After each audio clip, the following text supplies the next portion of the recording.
à cette 80e Assemblée générale de l'ONU,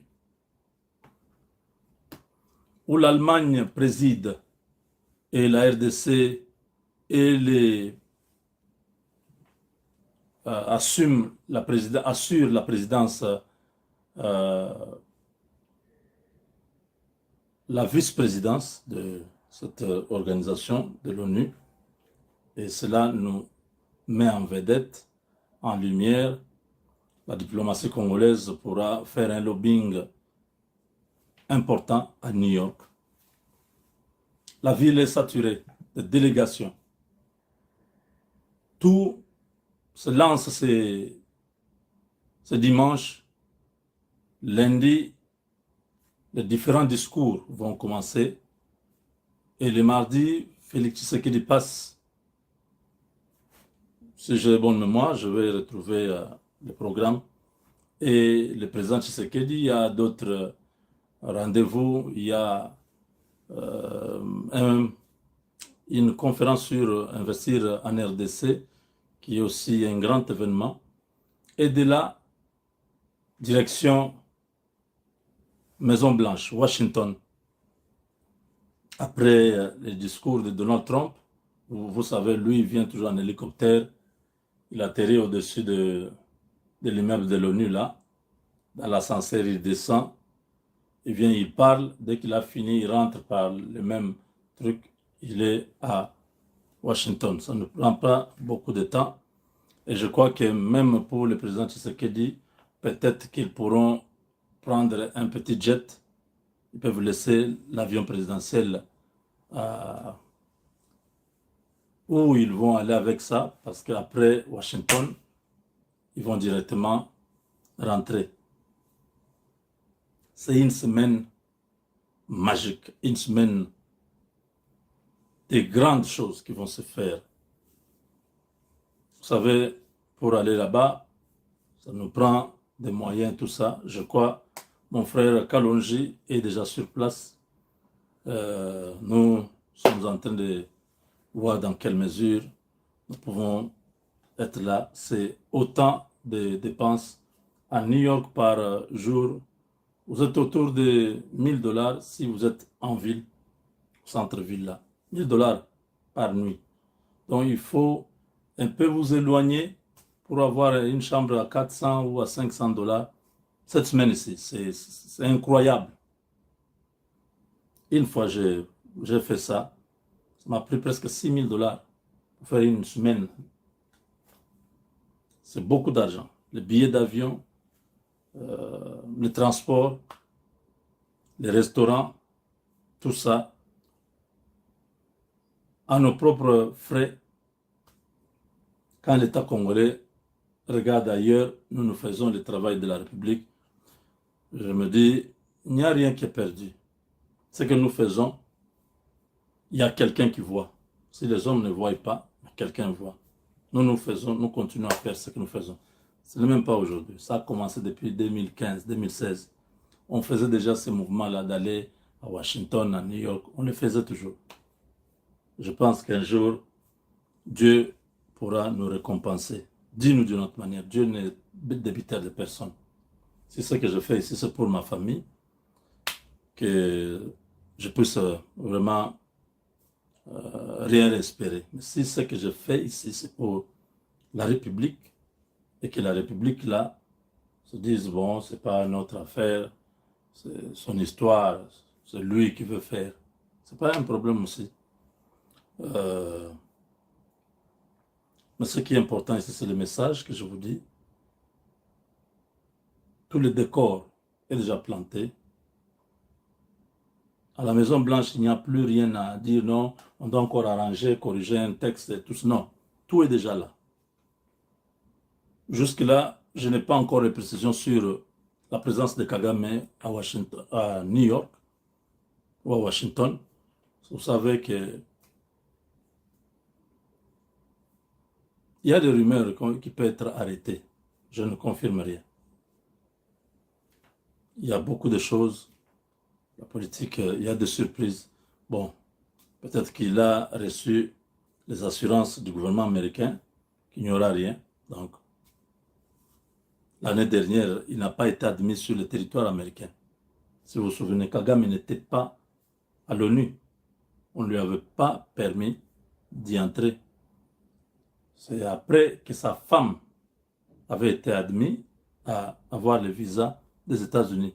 Lui, quand il a vu seulement qu'on lui a refusé le visa, il a improvisé, il est allé, je crois, Singapour, quelque chose comme ça. Il est allé là-bas et puis il est allé en Estonie, des choses comme ça. Alors, s'il ne venait pas, c'est pas aussi un problème.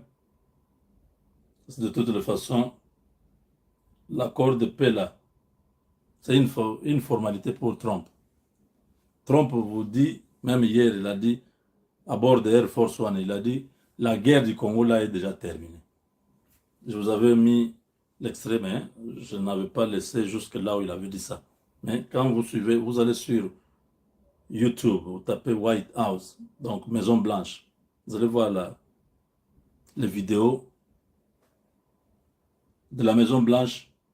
Et Trump était dans son Air Force One avec des journalistes en train de leur dire que la guerre au Congo est terminée. Alors, quand le président américain vous dit la guerre au Congo est terminée, cette guerre-là est terminée. Donc, que Kagame vienne, qu'il ne vienne pas signer à Washington l'accord de paix, ce n'est pas un problème. L'Amérique va davantage appuyer l'armée congolaise avec des équipements et tout ce qu'il faut pour que l'armée congolaise puisse se débarrasser de tout ce désordre qui s'installe dans notre pays et même au Rwanda voisin. Il peut même occasionner son départ. Donc, c'est un moment que je recommande à tous les Congolais qui aiment la RDC de rester en prière, d'être connectés en prière. Quand Josué et Caleb étaient au front en train de se battre, en train de défendre Israël, Aaron et Hur étaient là pour tenir les mains de Moïse, afin qu'il dure dans la prière, dans la présence de Dieu. Plus il dure dans la présence de Dieu, plus la victoire est du côté du camp d'Israël. Congolais ne sont pas dans la distraction. C'est pourquoi j'ai demandé à mon frère Peter Kazadi de faire vraiment le travail parce que nous ne voulons pas encore d'autres histoires. Le président sera dehors, ceux qui vont rester pour le dossier de Kamer et que ça se passe comme tout le monde l'entend. Et là-bas, il va à la guerre. Il faut que tous les Congolais restent à genoux en train de prier que tout se passe bien. Parce que ce deal-là, c'est la clé de la libération de la RDC. Pourquoi? Parce que dès que les Américains s'installent en RDC, le Congo devient une zone estampillée États-Unis d'Amérique. Donc nous devenons les protégés des États-Unis. Personne ne peut créer une guerre, une rébellion ou un coup d'État. Ça ne se refera plus jamais. Vous n'allez pas entendre, non, voilà, dans un pays que les Américains investissent, il y a l'instabilité politique. Ça n'existe pas. Parce que c'est eux qui vont assurer qu'il y ait la stabilité, qu'il y ait la continuité. Donc, le deal là représente beaucoup pour nous. Le deal là veut dire la fin du chômage au Congo. Le peuple aura du travail. Le chômage, on ne peut jamais donner à tout le monde le travail, même dans les pays les plus riches. Ça n'a jamais été fait. Cela veut dire que nous serons peut-être à 3%. 97%, les gens travaillent. Ce deal-là veut dire les infrastructures dans le pays. Un élan de développement. Dans les pays où il y a des routes, il y a l'électricité, il y a l'eau, il y a les industries. Les aéroports s'ajoutent. Les hôpitaux, les hôtels, les restaurants, les grands marchés. Bref, l'économie est en activité. Nous allons dans ce tunnel pour sortir et voir la lumière. Les dieux de la RDC est debout. Que même là où l'ennemi était déjà passé pour bloquer la porte, que la porte la s'ouvre de nouveau au nom de Jésus. Que la semaine qui commence soit une semaine particulière où la RDC doit vivre la main de l'Éternel. Que chacun de nous soit en prière pour ça. Que nous puissions réussir. Quand nous allons célébrer là, que nous puissions célébrer Dieu pour nous avoir donné la victoire. Nous ne voulons pas encore, la semaine se termine, on commence encore à expliquer, non, voilà, c'est parce que Trump, parce qu'il n'était pas prêt, parce qu'il n'avait pas programmé. Nous ne voulons pas ça. Nous voulons que les choses aillent directement. Que nous puissions mettre fin à l'instabilité à l'Est. Que la rébellion de ces terroristes-là rwandais puisse être matée complètement comme c'est le cas. Hein? Je vais vous mettre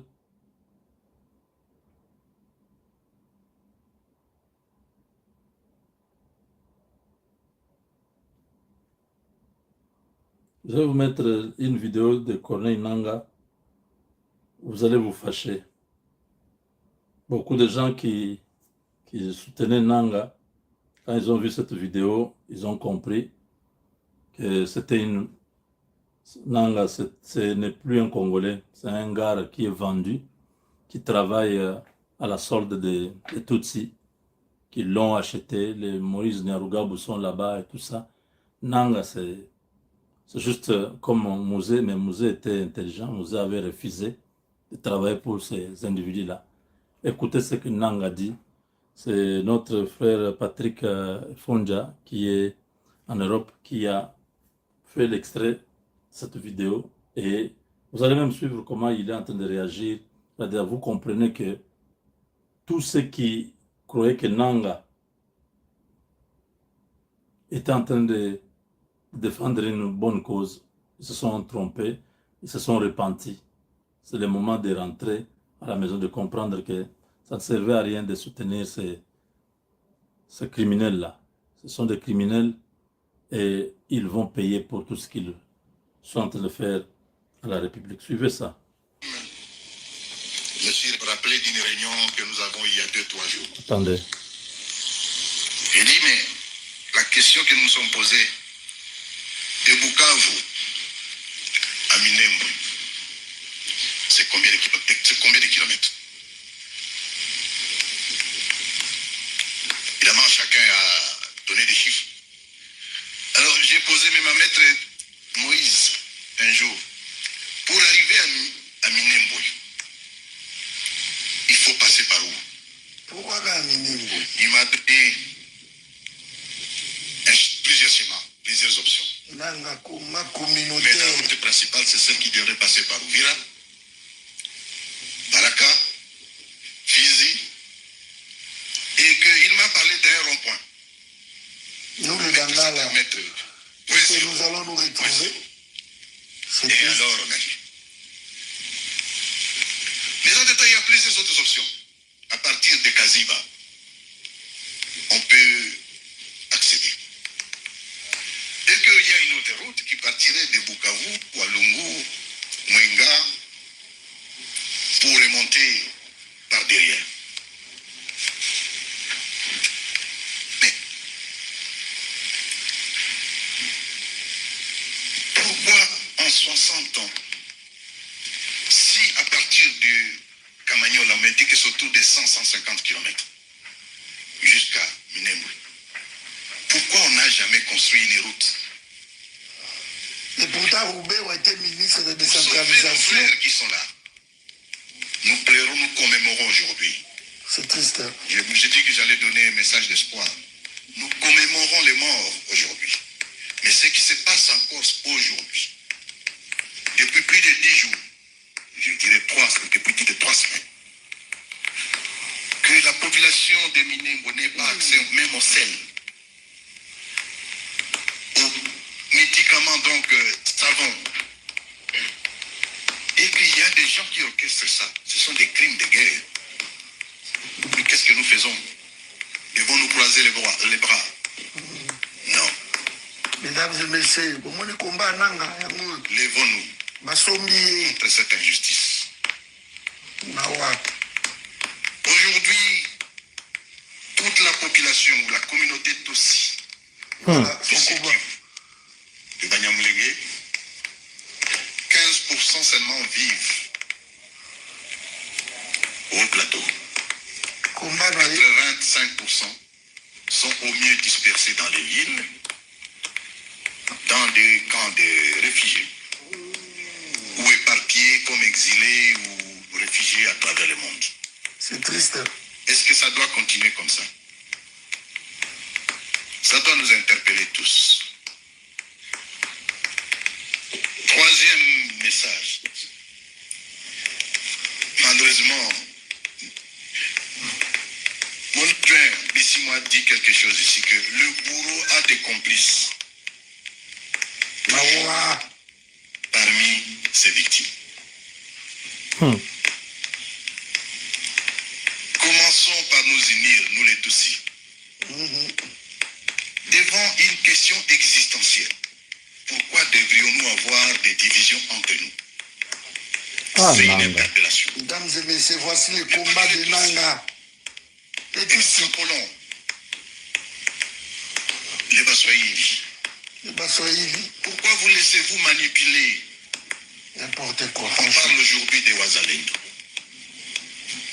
Il n'y a aucun Muzalendo Mungala. Il n'y a aucun Muzalendo Mukongo. Il n'y a aucun Muzalendo Muluba. Les Wazalendo sont des Baswahili. Et ce qui les instrumentalise, c'est que quelqu'un appelait les extrémistes, sont des Baswahili. Ils opèrent dans un terrain, pas sur le terrain de Bangala, de Congo. Ils opèrent sur le terrain de Baswahili. Ceux qui meurent comme victimes ou comme acteurs, c'est les Baswahili. Alors, que faisons-nous? Vous qui soutenez Corneille Nanga, vous voyez son combat? Le combat de Corneille Nanga. Il a complètement été acheté.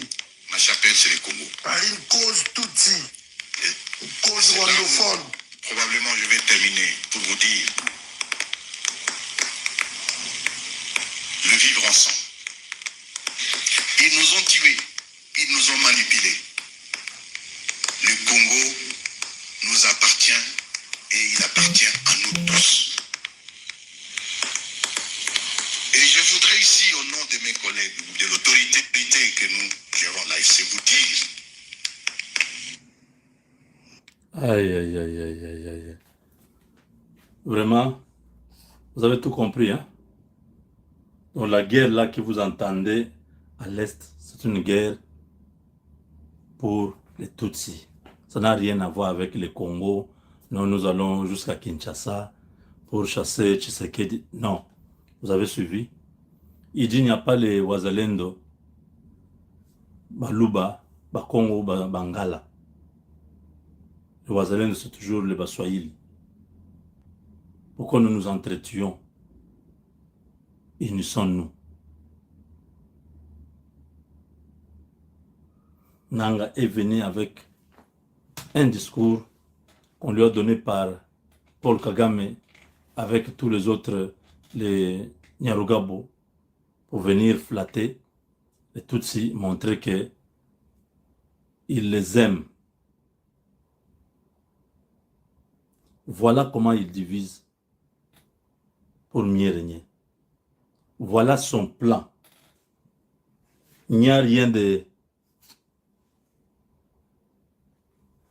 Il n'y a rien de Congolais là-bas. Vous avez suivi dans son discours quelque chose du Congo? Rien. Donc, c'est une peine perdue pour les gens qui pensent que Nanga travaille pour la République, Nanga travaille pour les Tutsis. Et le discours que vous venez de suivre là, c'est un discours clair. Depuis qu'il a commencé, il parlait au nom de la RDC. Maintenant, aujourd'hui, nous avons bien compris qu'il n'a rien à voir avec la RDC. Je ne sais pas comment j'ai raté cette vidéo.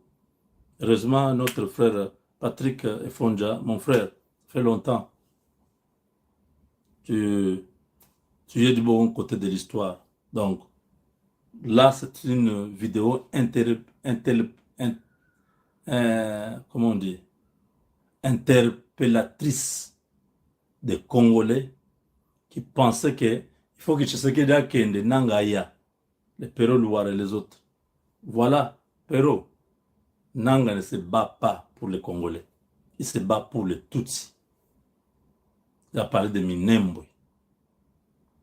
Il demande comment il n'y a pas une route. Là-bas, ils sont enclavés.